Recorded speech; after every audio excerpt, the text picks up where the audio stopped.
welcome to LOA Today. I'm Walt Thiessen. With me today is the woman who knows how to set personal boundaries, Alex Standy. This is your daily dose of happy. We are so happy you decided to join us today. And Alex, I got to tell you, I mean, you know as well as I do, I run Louise's gardening business. We're in the midst of the high point of the season. And if there is a better day to be doing a podcast, I don't know of a better day than this one. I needed this today more than anything else. Because it's crazy right now. I mean, it's bananas. Well, there's a couple things going on. First of all, Louise and I are planning to go away next week. So we have to get everything set up, right? Nice. Crew has to have, and we just went on a hiring spree. So like we have this huge new crew of people in addition to our veterans. And it's the busiest time of year. And you put all that together, it's crazy. Yeah. So you need to have a little mental health. Facts. And that's what this show does. So welcome to the Mental Health Hour, right? And of course, we have a special guest joining us today. Her name is Nancy Pickard. And Nancy, she's quite a credentialed person. She's a certified integrative coach through the Ford Institute. This is like high-level credentials going on. This is impressive stuff. She's certified as a breakthrough shadow coach, an empowered parent coach, a courage coach, a healing your heart coach, a leadership coach, a holistic. I mean, the list. This is a long list. I'm going to start with this, Nancy. Do you ever stop getting credentials? No, I don't. I actually just am starting the certification next week with David Kessler on grief. So, no, I have a growth mindset. So I'm always like, what's the next thing that I could bring to my clients that I don't have as many tools as I could use. So healing your heart, which is one of my certifications, is amazing when it comes to divorce or estrangement. But I actually find that it's not as strong when somebody's actually lost a partner to death. It's very different. And so I just recently had 2 clients, and I rewrote, like a couple of coaches and I rewrote healing your heart for loss instead of just for death, actually. Oh, okay. And it was definitely better, but I still felt like, I could use more. And so this is brand new. He's just doing this, and I jumped on it. I love the attitude. Starts next week. Yeah. Cool. No, I love the attitude. Well, first of all, because I honestly believe that the best of us are the ones who are constantly learning, constantly trying to improve, constantly trying to be better versions of who we are. Bigger, better, braver. Which is your motto. That's right. Yeah, exactly. I like that motto. It's a good motto, isn't it? Yeah, it's really good. Where'd you come up with that one anyway? Oh, God, it's so funny. I climbed Kilimanjaro at 61, and I thought I was going to write a book. What's your Kilimanjaro? So what is your next big thing that you want to do? You don't have to climb Kilimanjaro, but you might want to get into a relationship or leave a job or lose 50 pounds, whatever it is, right? But what's your Kilimanjaro was not going to get people to read my book. And so for months, I kept throwing out to my publisher and my boyfriend, who's also a writer, and to a friend of mine who's a book agent. I guess threw out everything I could think of, and nobody liked everything. And then one night I sat up in the middle of the night and said, bigger, better, braver. And everyone loved it. And that was a download from the universe. So I say, thank you, universe. And that's the name of my book.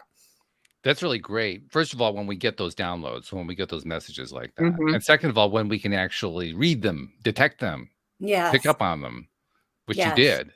So pat yourself on the back. Well done. Yeah, no, it was a definite download from the universe. And because everyone loved it. So it was like, of course they loved it. It wasn't my idea. It came from the universe. We all love it. That's fabulous. And how'd you get into coaching? I mean, I know there's always an interesting story there. That's why I asked that question, because I've interviewed a lot of coaches, and there's always, it's usually some story that has some kind of crisis, that was a personal crisis that led into, I want to help people in the same way. Yeah. I'm guessing it's the same thing with you. Yeah. You know what? We coach from our, like, not our wounds, but from our scars. So we see what it's done for us, and then we want to help other people. And so For me, I really, the catalyst was I got divorced after 26 years. It was not my idea. It was not something I wanted. And it really broke me. And it took me a really long time to recover, to stop being the victim in my story, to stop judging my life by his life. It took me even longer to recognize that I was being other referenced. I saw myself through the eyes of how he saw me. So when he no longer wanted me, then I saw myself as not worthy anymore. And it took me a really long time to remember who I was and to love myself and trust myself and to become self-referred.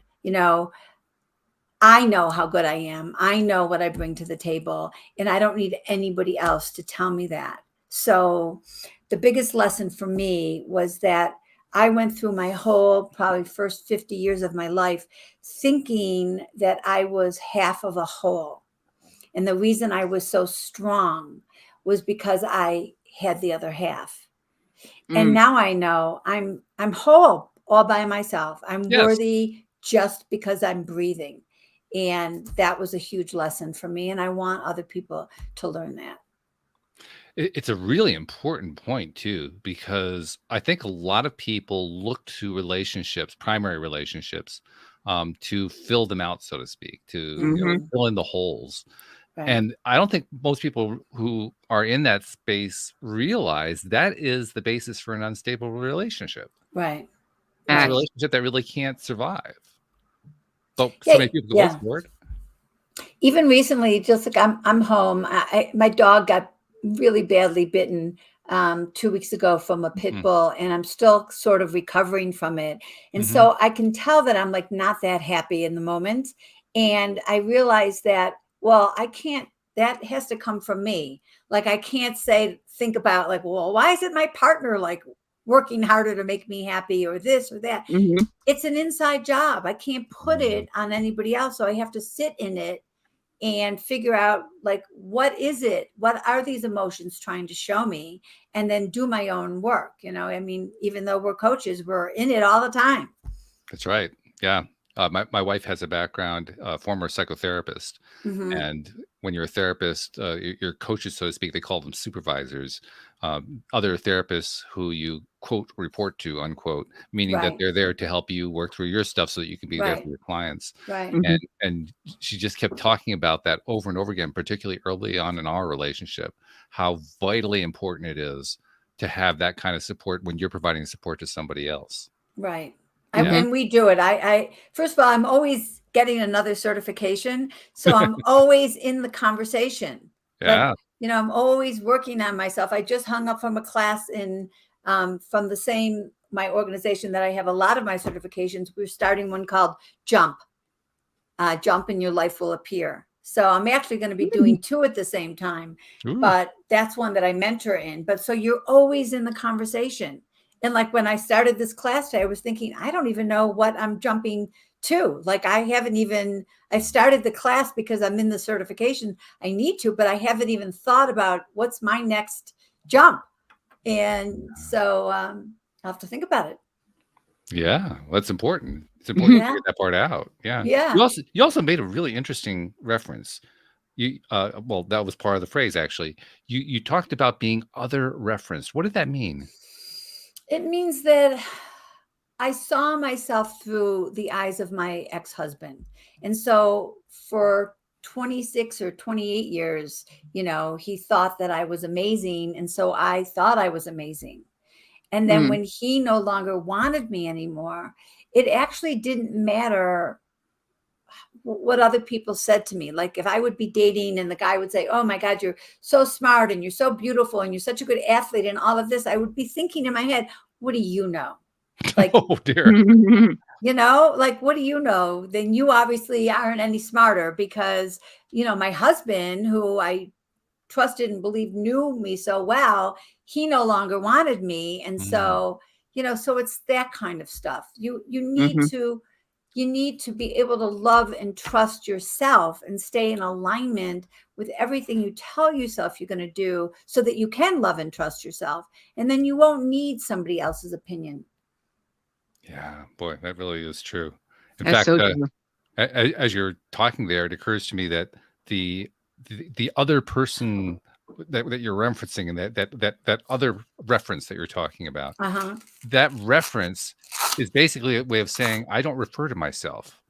I depend on somebody else for my sense of identity. Yes, exactly. And I've got news for you. There's a zillion of us out there that are other referenced, you know. They judge how happy they are from the people in their lives. If they're happy, you can be happy. You know, you're taking your temperature by taking other people's temperature. Yeah, it's very easy to do. Very easy. I like to refer to Alex. In fact, you heard in the intro, I refer to her as the woman who really knows how to set personal boundaries. I know, I saw that. Right? Yeah. And Alex, when I recorded that, what I was thinking about is stories you've told about, you know, your own experiences in life and so forth, where you are really good at setting boundaries. And in that context, I think about how you could easily, that you had many opportunities in your life where you could easily have been doing exactly what we've been talking about here. You could have become other reference. You could have been making your sense of identity dependent upon somebody else, but you learned kind of the hard way that that's really not the way to go, right? No, it's not the way to go. You got to be a whole person by yourself before you can be help to anybody else. Yeah, especially that before you can be of help to anybody else. Right. Yeah, you got to have something to give before you can give it. Exactly. Can't give from an empty wallet, you know. And you have to put your own oxygen mask on first. Before you can, yes, exactly. Yeah. That's one of my certifications as a boundary coach. So that's a great conversation for there us. you go. Yeah. I love a good boundary this time. I love a good boundary conversation. So how many boundaries have you set this week? No, I mean, we can go. I am a boundary badass. Yeah. I actually had a boundary test this week. You had boundary test? A boundary test. Yeah. I had previously, Walt knows this, I had previously set some boundaries to have no contact with my father. And I'm getting pressure from his side of the family, his ex-wife, my stepmother, who I'm still like cool with. And she's like, you only have one father, blah, blah, blah. Excuses. And I'm like, yeah, but that's not my problem, though. He made this way. That's not my issue. That if he can't communicate, that's his problem. If he can't handle having kids in his life, again, that's his problem. That's not a me problem just because he's my father. Right. He hasn't proved it. Good. But I did stop and think about it for a day. She was like, that's your only father and blah, blah, blah. You could be dying soon and you never know. And just all the family pressure. And I'm just like, I thought about it. I was like, yeah, I'm going through a lot of medical stuff. Maybe he should know. And And I was like, nah, I'm not going to do that. Not going to do that. I fell for it for about 5 seconds. And then I was like, nah. You don't take I was like, who long. was that? That was not Alex. That was not Alex answering that phone call.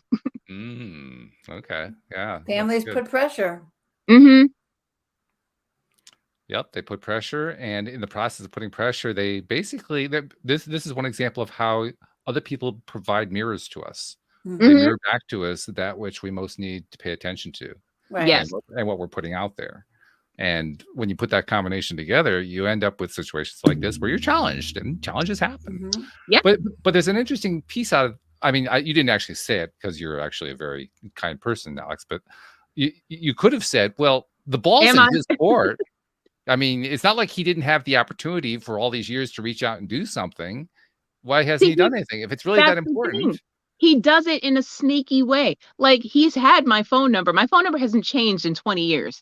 So he's had my number. But for him to go around to other people that know me and complain that he has no relationship with me, to get them to tell me, you know what I mean? Like, just that part about it was already, I'm all set.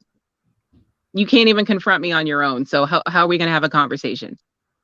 We're not even confront. How about just call you up? Exactly. You know, that would be a good breakthrough, right? How about a text message? How about that? Let's start. Get it started. Yeah. But you can go tell my whole life story to all my friends from high school, hoping that they'll contact me. Like, no, bro, please. Yeah. Well, some people just don't really want to grow up. Exactly. And I don't have time for it. Yeah. I love that attitude. I don't have time for it. If you had too many of those people, Nancy, you wouldn't have enough clients. I mean, right Yep, there. that's true.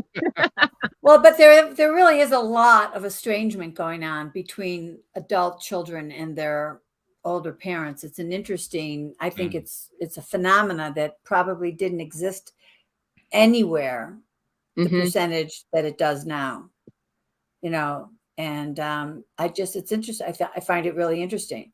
But yeah, there's a lot of 30 and 40-year-olds that are just saying, I'm out of here. I'm done. It's not worth it. I'm done. I know. But I have the parents, like, so I don't have the you clients. I have the really sad 60, 70, and 80-year-old clients wondering what's going on and why. Yeah, and they're so what did they do wrong? heartbroken. Yeah, exactly. And yeah, it's sad. Estrangement is sad. Even when it's justified, there's still, it's an incompletion. I call them incompletions, and incompletions, regardless of why they happen, they weigh on you. They weigh on you. And I don't like incompletions at all. Like if even as simple as an assignment, I have to do it right away. Like even if I have 3 weeks to do it, I'm done the next day because I can't stand it. Weighs on me, and I don't like that feeling. So I like to have people. Sorry. No, go ahead. Go ahead. Oh, I say that, there are people that used to be on my couch. And now I've moved them to my front porch, and they're no longer welcome on my couch, but I feel better with them on my front porch than totally out of my life, so that if I bump into them or something happens, I don't feel like I can reach out. So I move them off my couch and onto the front porch, and they can stay there. You made a very interesting observation, though, that there's a relatively recent phenomenon in which there's a lot more estrangement between adult children and parents.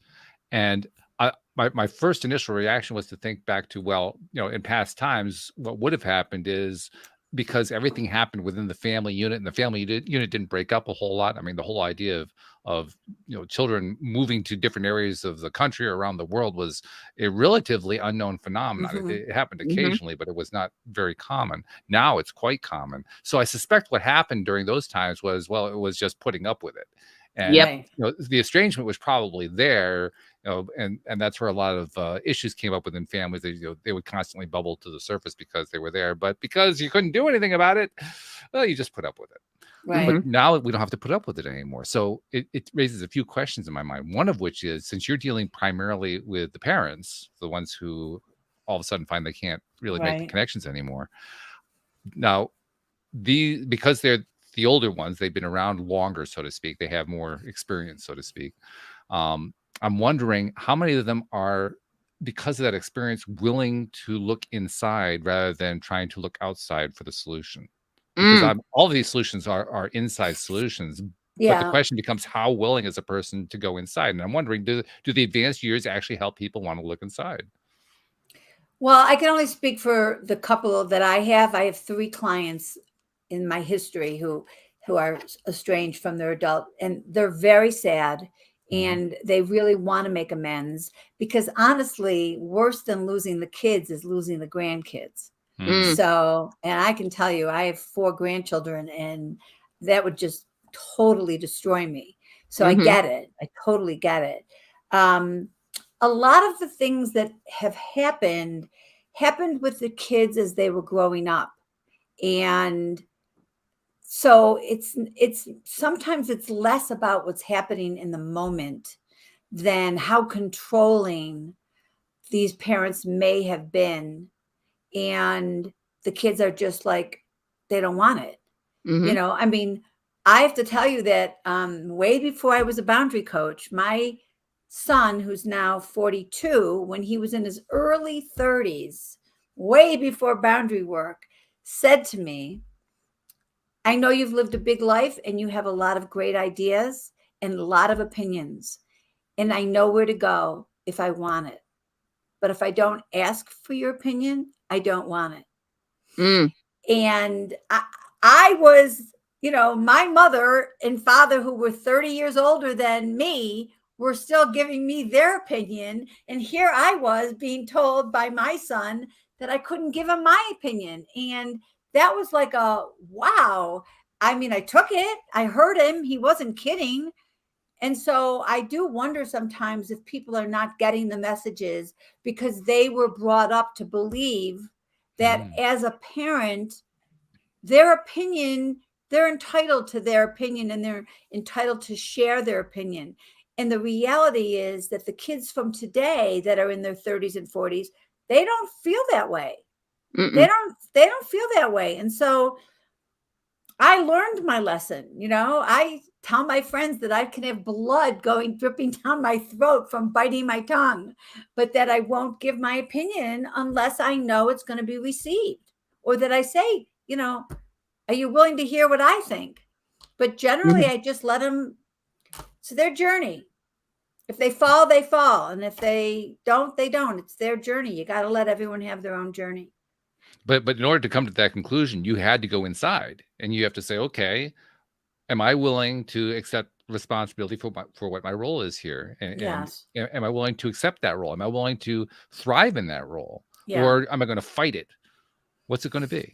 Yeah, it's really sad because I think that when the kids have made the decision, and I mean, I was very involved in one of those relationships, and I kept trying to get the parents to not become estranged from their son.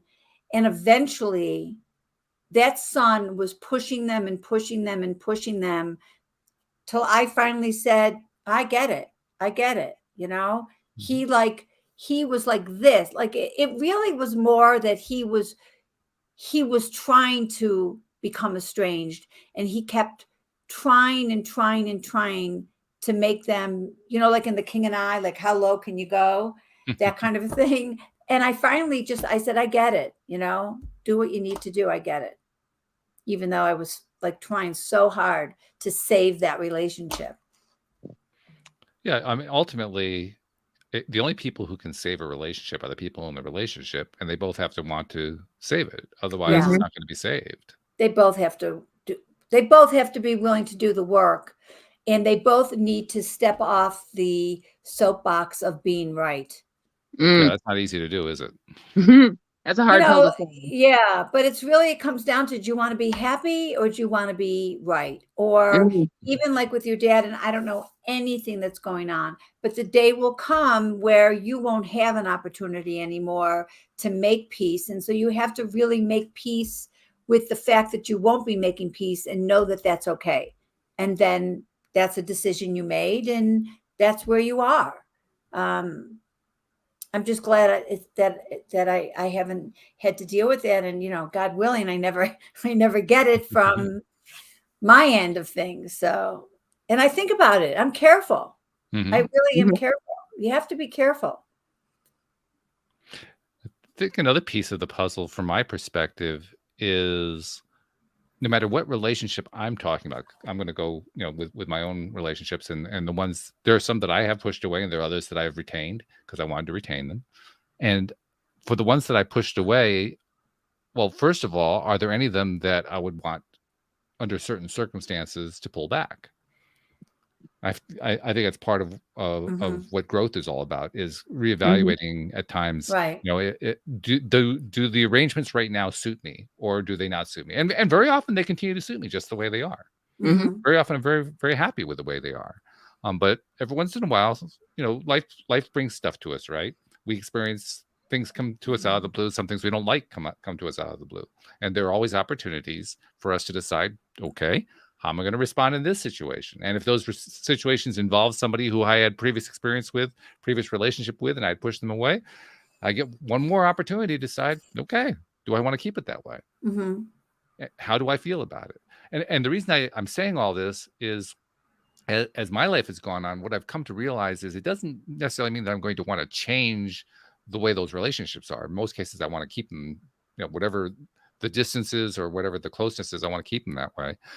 But it's more about, what am I willing to do within myself to feel good about myself with my relationships? Because I can actually tie myself down to a point where I'm not growing anywhere with any of the relationships. I've been there. I've done that. And that's not a happy place to be. It's a very unhappy place to be.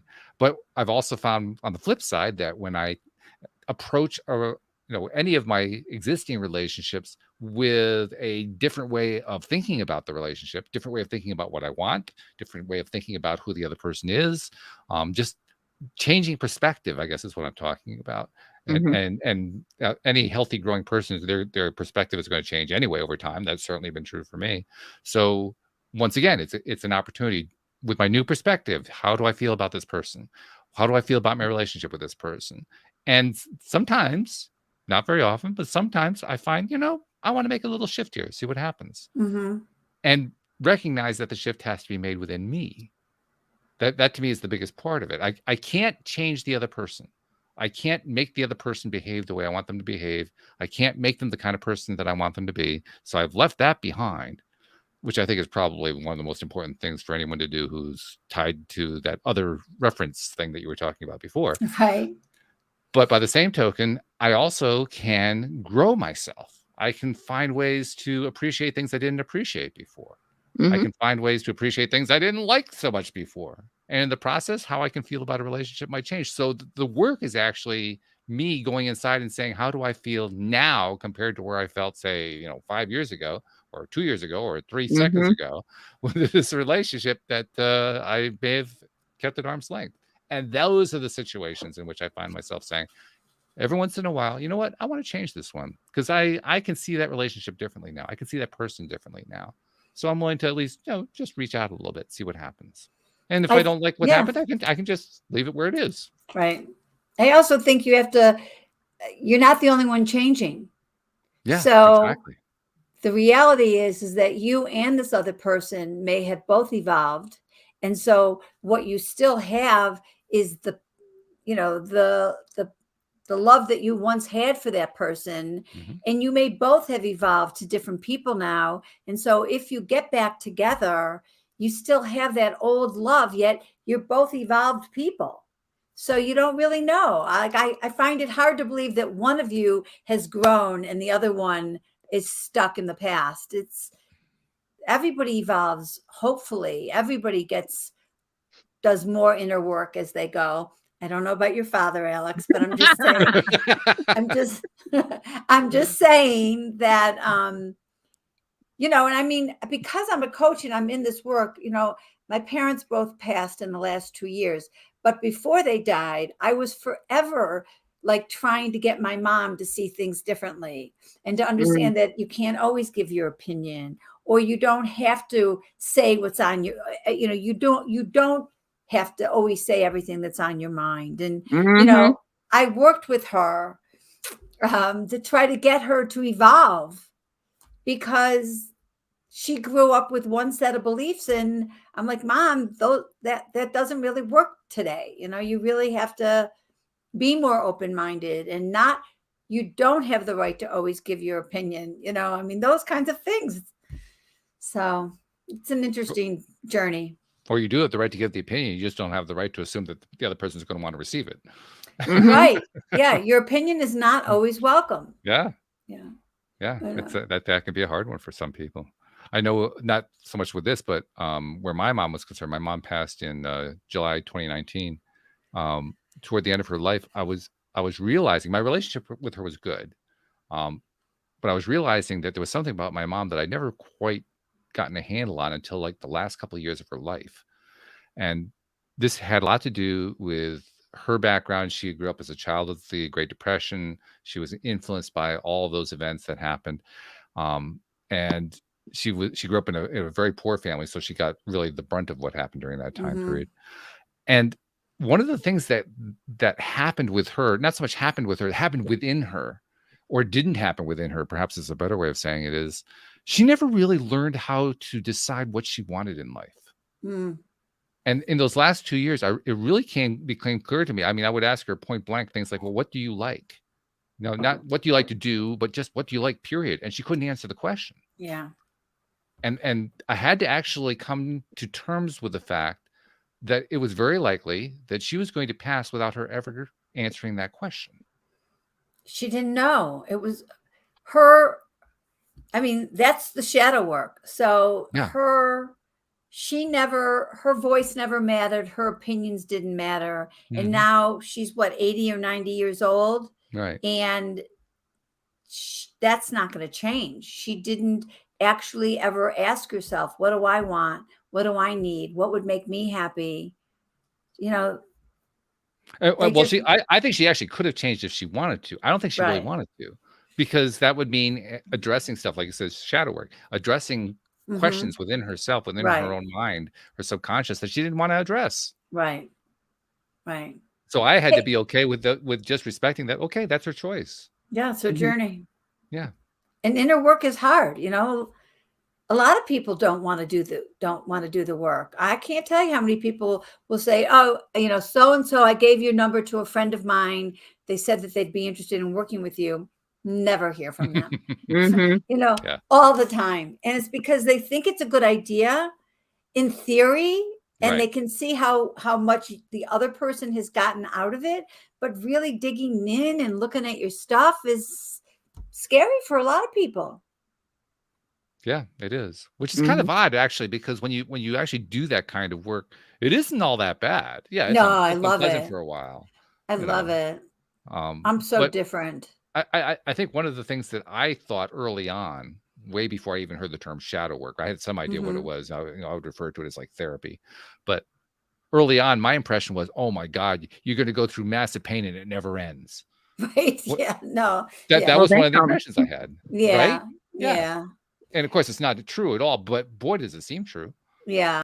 Well, it's also not true with life coaching, because it's action oriented.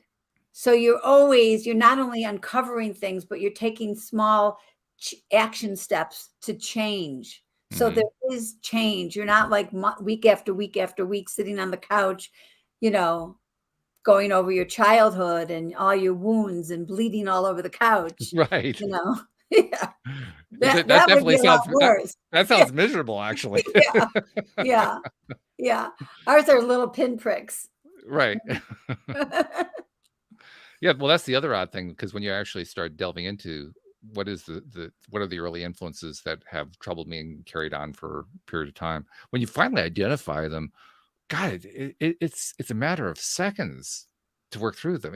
When you confront them really head on, it doesn't take long at all. I would have thought it would have taken weeks, months, and it's actually pretty darn quick.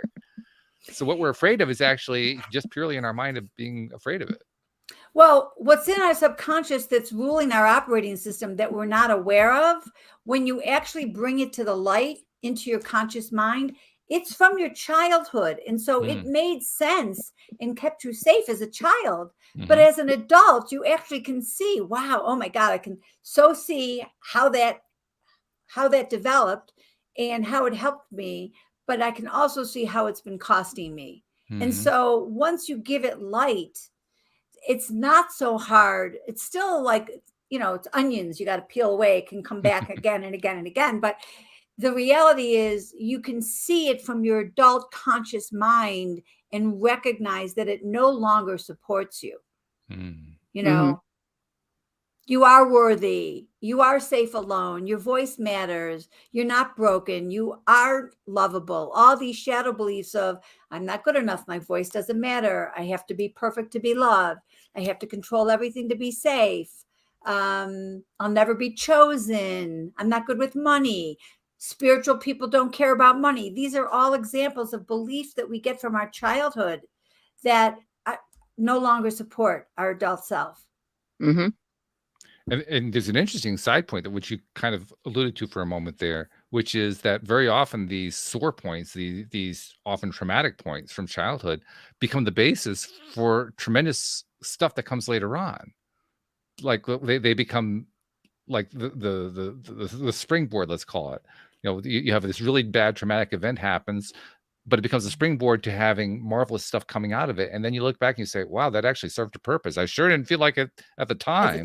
Sure. Sure. But later on I could see, whoa, that actually helped me. Who would have thought? Yeah. But that's the thing about drama and trauma, is that you grow from it. What's the thing about no pain, no gain kind of thing. You know, I never wanted to be divorced, and I was brokenhearted. But the woman I am today would not have been that woman. I would still be other referenced. I'd still be living under his shadow. And, you know, I mean, I have a story. We were separated for maybe 6 or 8 months, and I was living in New Jersey and he was in Manhattan. And I went and did a century bike ride. We were both big bikers. And we got to this place in the New York City, like 100-mile ride where you couldn't, they had a gate up because of traffic. So if you got there before a certain time, you couldn't go yet. And all of a sudden I look over to the person who pulled up next to me on the bike, and it was him. Oh my. I look over, I say hi, you know, and the gates go up, and I don't see him again until the last mile, which was like the Triborough Bridge. So it was the only hill on the whole thing. And I saw him in front of me, and I thought, I've stayed behind him my whole marriage, you know, I'm taking this ride. And I passed him, and I get on the ferry. We're both on the ferry. And he literally said to me, "You're such a brat. I can't believe you had to pass me." And I looked at him. I said, I have stayed behind you for 26 years. You've already left. So I decided to just do my own ride. And he looked at me and he said, you know, like, good one. Like, he caught it. He got it. Oh, good. Yeah, he got it. Yeah. That's great. But it was like, I'm thinking, what do I have to lose? I can finally win a race, you know, and own it. I don't have to make excuses for why I won. Beautiful. Hey, well, that's a nice addendum to the story then. I forgot about that story. Yeah. Yeah, it's pretty funny. Yeah. Well, the fact that you forgot it, that's actually, I think, fairly common. We tend to dismiss the good stuff that happens. Yeah, that was good actually. They're important to celebrate those things. Yeah. Now I have a question. What is shadow work? So shadow work, it's a Jungian term, and it's really for those beliefs from our childhood that are formed to keep us safe. Something happens, there's an emotional event, and we give it a meaning because we're not emotionally mature enough to understand it. We all do it. No matter if you have a great childhood or you've had trauma in your childhood, we all have shadow beliefs. So an example from my own life was that I was 5 years old and I was playing with a lighter, and I put my whole party dress up in flames, and, you know, I was burned from my neck down. Wow. Oh, wow. And they were all 1st and 2nd degree burns. So even though I was in the hospital for a week, I don't have burns on my body. I didn't get in trouble because my parents were just so happy I was alive. And so I didn't really give it a lot of meaning until fast forward another 45 years. I was in a car accident. Again, I almost died, but I didn't. And I wasn't really badly hurt, but I had PTSD, and I was working with a shadow coach at the time. So she said, there's something going on here. One of your subpersonalities has like something that's triggered from this accident. And she took me into a meditative state, and she asked me to wait until one of my subpersonalities showed up. And all of a sudden I saw myself at 5 years old in my little party dress. I felt like I was in an exorcism, and I was like, oh my God, like, it's me at 5 years old. And she said, what does she want you to know? So I closed my eyes and I waited, and I said, she wants me to know I'm not safe alone. Now think about it. That makes perfect sense. I put myself on fire. I wasn't safe alone. Yeah. So that was my shadow belief. And it came with me my whole life. I was a serial relationship person. I always was in a relationship. I always had a ton of friends. So it kept me safe until it didn't, until I was divorced and could have enjoyed my life and could have recognized the gifts I had and where I was in my life and all of those things. But instead I kept thinking, I have to fix this picture. I'm not safe, you know, without even knowing I wasn't safe alone. I didn't feel safe alone. Like, how could I be happy without a partner? Until I uncovered it. And the moment I uncovered it, not only was my PTSD from the accident gone, but so was my neediness of having to be married, to be in relationship. So what was that like to have that breakthrough? What did that feel like? Yeah. Well, those breakthroughs are amazing because, and I have a lot of shadow beliefs. We all do. But that one, because I was already thinking about becoming a coach, I could already say in my head, oh my God, she must think like she hit the jackpot with that one. Like that was so big. Like when my clients uncover these big aha moments, I'm like, I'm as surprised as they are. I'm like, wow, that was so cool. So yeah, it was big. It was definitely a big one, but we all have them, and they're all interesting, and they also try to keep us safe. And then the other part of the shadow work is what's called underlying commitments. And that's the strategy. It's the promise we make to ourselves, also in our subconscious, to keep the belief alive. So my underlying commitment was to never be alone, to be the best girlfriend, to make myself digestible to everybody else so that they would always want me. That was my underlying commitment. Really good. Yeah. So something else you made reference to before, I want to bring it into the conversation. You talked about the victim story, which we've talked about here in the past, but I'm curious to know what your take is on that victim story, because we certainly have lots of them. Yeah. Everything that happens to us, we think it happens to us instead of for us. And we see ourselves as the victim in our story. And the sad part about being the victim in your story is that it's very disempowering and you're stuck in it. If you're the victim, there's no way to really climb out of it. Instead of seeing that you're actually the co-creator, and that even if it's just from your shadow beliefs that attracted the situation and people into your life, that sometimes that's all that is yours, is your belief that you came into the relationship or that you attracted that person into your life. That could be all the co-creation is, but it's still a co-creation. And once you can recognize that you're not the victim, but you're part of what happened, then you can move into acceptance and surrender. And acceptance and surrender is just saying, all right, I get it, but I didn't want to be divorced. It wasn't my idea, but this is where I am. And so now where am I going with this? What am I going to do? Maybe I didn't want to lose my job, or I'm 45 years old and I really wanted to have children and I never did. But like, this is my reality. This is where I am. What can I do now? And you can't do anything as long as you remain the victim in the story. One of the key components, of course, of victimhood is a sense of powerlessness.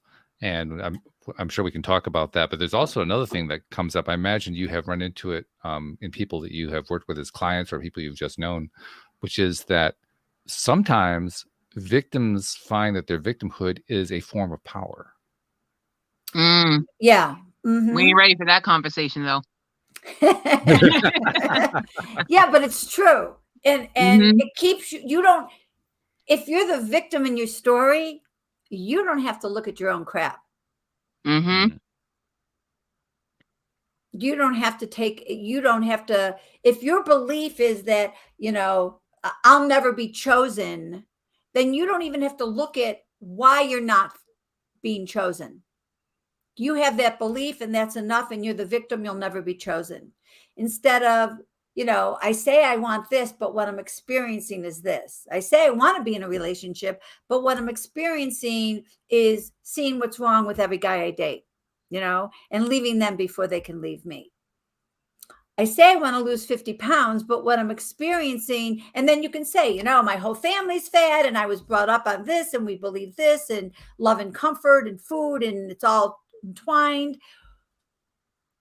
Or you can say, so that's your belief, that's your victimhood. Instead of saying, I really want to lose 50 pounds, but what I'm experiencing is having cookies every night or binging, watching TV and being on autopilot and not recognizing what I'm eating. So victimhood allows you to not take control and make the changes that you need to make. As long as you're the victim, then you're helpless and hopeless for change. Well, I think there's also another component too, which is that now this is not true for all people who experience victimhood. This is true for a small subset, but there is a small subset of people who are in that victimhood status who really treat it as a status and who use it manipulatively. They'll use it to guilt other people. You know, you have made me a victim and therefore you owe me in some way. Yes. Oh, for sure. It's a very low level of you owe me, or you did this, so you owe me, or I've had this happen, so I deserve this. It's a low level of intelligence, of emotional intelligence, really, of thinking that way.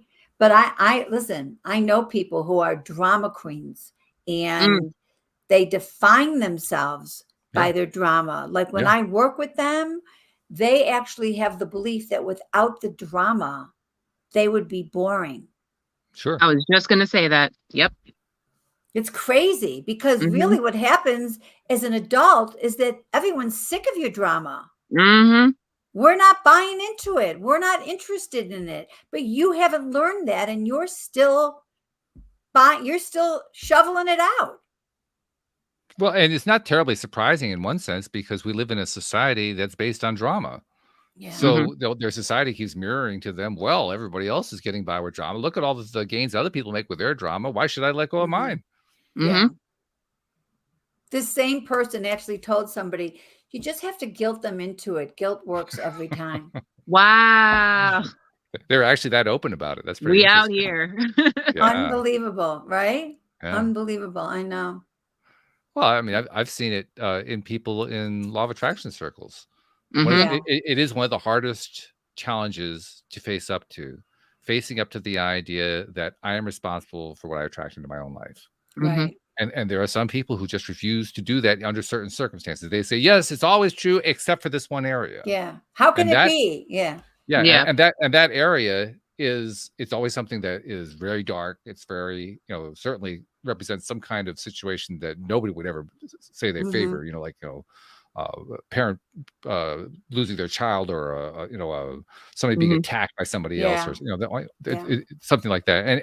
And so in those circumstances, they're going to say, well, yeah, it doesn't really apply there because I mean that's just an innocent person being affected in some adverse way. We certainly wouldn't blame them. They always bring blame into it, right? Blame was never actually part of it in the first place, but they bring the blame into it. It's a really big challenge for a lot of people.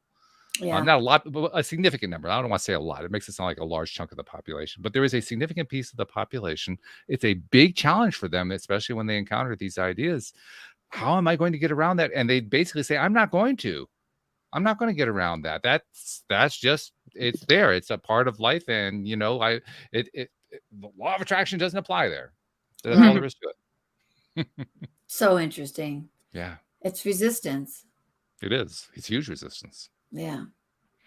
And it's the biggest challenge of all, trying to face up to that stuff. Because I think all of us want to have that abundant life.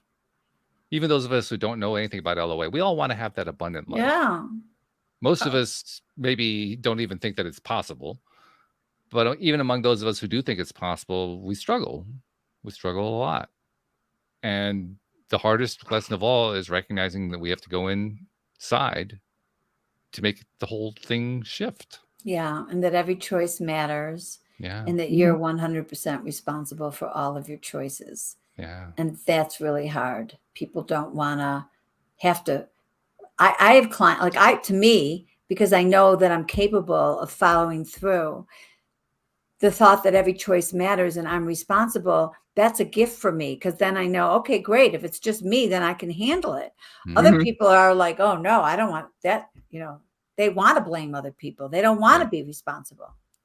Yeah. So like when really bad things happen, it is hard to figure out like, well, what's the gift here and what's the lesson? And I get that. And I don't ever want to have to get into a conversation with a parent whose child died in a horrible way. I mean, there are some things that let's just leave that off the table. But I've had clients that like have been in a relationship, one in particular, with a sociopath, and I dated a sociopath too. They're very addicting because number one, they're like chameleons. They sell themselves to be everything that you need, and then they make it's like an addiction because the love and the makeup sex is so high, and then the fighting is so it becomes this roller coaster addiction, and it's very hard to get over them, and it's very hard to also then it becomes very hard to see how you could have anything to do with it because that person is such a sociopath. But what I tell those clients is, they were married 35 years and the first person they dated was the sociopath, and I was married 26 years, same sort of thing. And I say, you were such an innocent, you were like candy in his hand, but I can tell you that you'll never fall for another sociopath. So that was your co-creation. You were an innocent. You believed everything that he sold you. And it's easy to do, but you will never fall for that again. And what a great perspective. Yeah. And so that's how you can sort of see how your co-creation could be that simple. It's just your beliefs that you brought in that attracted that man. You were so broken in that moment and such an innocent in that moment that he was like, he swept right in. But the lesson that you got out of it, that you took away from it, was I will never fall for that again because now I know what to look for. Exactly. Right. Exactly. That's huge. Yeah. Oh, yeah. Yeah. And that was the only way I could get her out of the victim mode. That actually took weeks and weeks and weeks. I mean, usually that's quicker, but with a sociopath, it really is hard because they're so evil and twisted and good at what they do that it is hard to see how you had anything to do with it because you came into that relationship so open-hearted and they were so evil that it's hard to take responsibility. But once she saw that, she was able to then start working on change. It's amazing how it takes one insight. Yeah. Just one different way, one new perspective, one new way of thinking about something to just shift the whole conversation around. It's her aha moment. Like, okay, I get it. I see it. And now I can make a change from here. And that gives everybody hope, no matter what their situation is. Right. Because all you got to do is find that one aha moment. Which is really what the shadow work is all about. It's finding the aha moment. So, and there's so many of them. I mean, we all have them for so many. I was just having a conversation it was funny because I was walking up the mountain with a friend of mine who's always on a diet and her daughter who is a little heavy right now. And I was saying how like I grew up with the shadow belief that love and life means always struggling with weight. Because I had a mother who was always on a diet. And when I brought that up, the two of them like looked at each other and the girl said, tell me about it, and I'm like, yeah, well, you definitely got some shadow work going on there, girlfriend. I can tell you right away because it's true. We all have them. It's funny how this stuff pops up.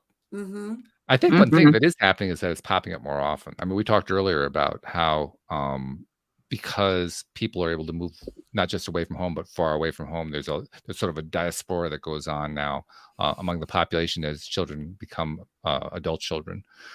Because of that, I think we're starting to see a lot of stuff looked at that wasn't being looked at before.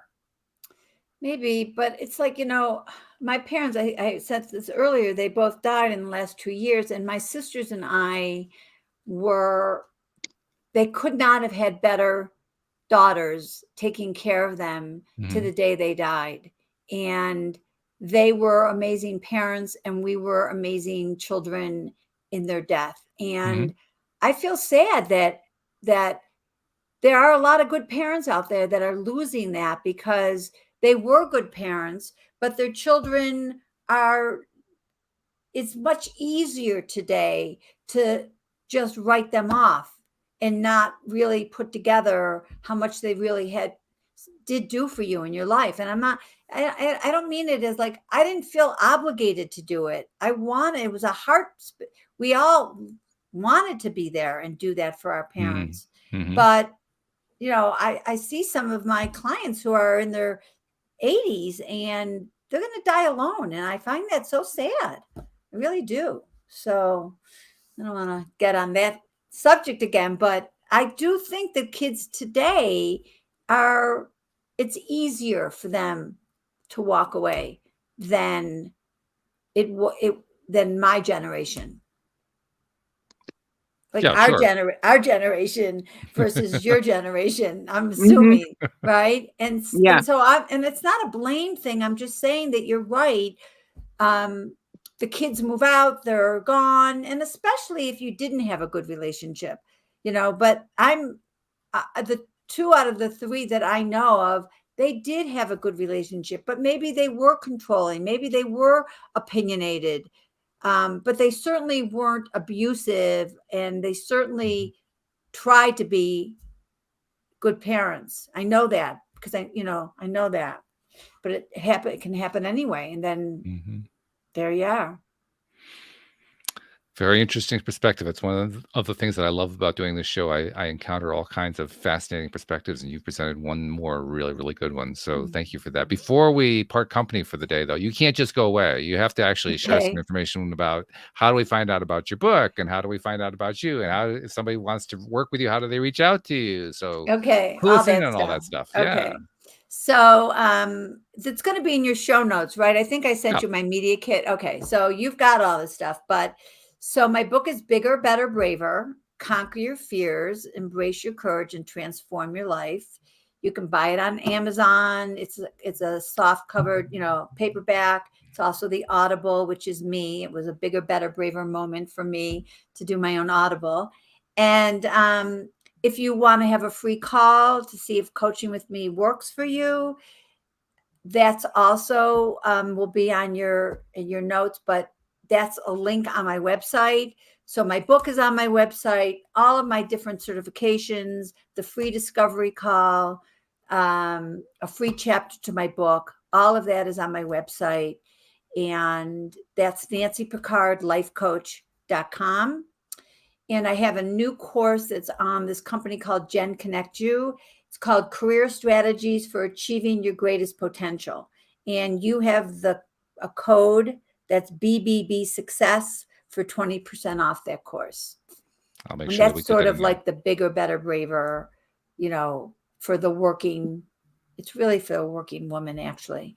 How to set healthy boundaries, how to move beyond your shadows, and all that good stuff. So basically, it's all on my website. Okay, so we'll link everybody to the website, and we'll include the code so they can get the 20% off. Great. So fabulous stuff. So thank you very much. Thank you. This has been fun. Yeah, we explored topics in a different way. I like that whenever we do that. It's in a fun. different way. Yeah. Yeah. Well, it's fun, and it's also educational in the sense that I really do believe, I've said this many times, that the best thing we can do is get as many different perspectives as we can possibly get. Yeah. The more perspectives we get, the more we grow, the more we improve, the better our lives get, and the more we have to appreciate. Yeah. Yeah. I just like the organic, like I've been doing so many podcasts, and I meet such cool people, like very like-minded people. And it's really, really interesting. And I love it. So thank you for that. Oh, we're very glad to have had you. And Alex, I'm so glad that you're continuing to heal and get better. Stay on that path. All right. Yeah. Promise me. Oh, did I told you the tube is out, right? You did. Yes. That's fabulous. Congratulations. As of Tuesday, I am free. That is so important. So good. All right. Well, we're going to trust that you're going to stay on that path because we love you. Yes. Yes. Right. Stay healthy. Thank you guys very much. Thank you to our podcast listeners everywhere. And we will see you all next time here on LOA Today. Goodbye, everybody. Great. Bye.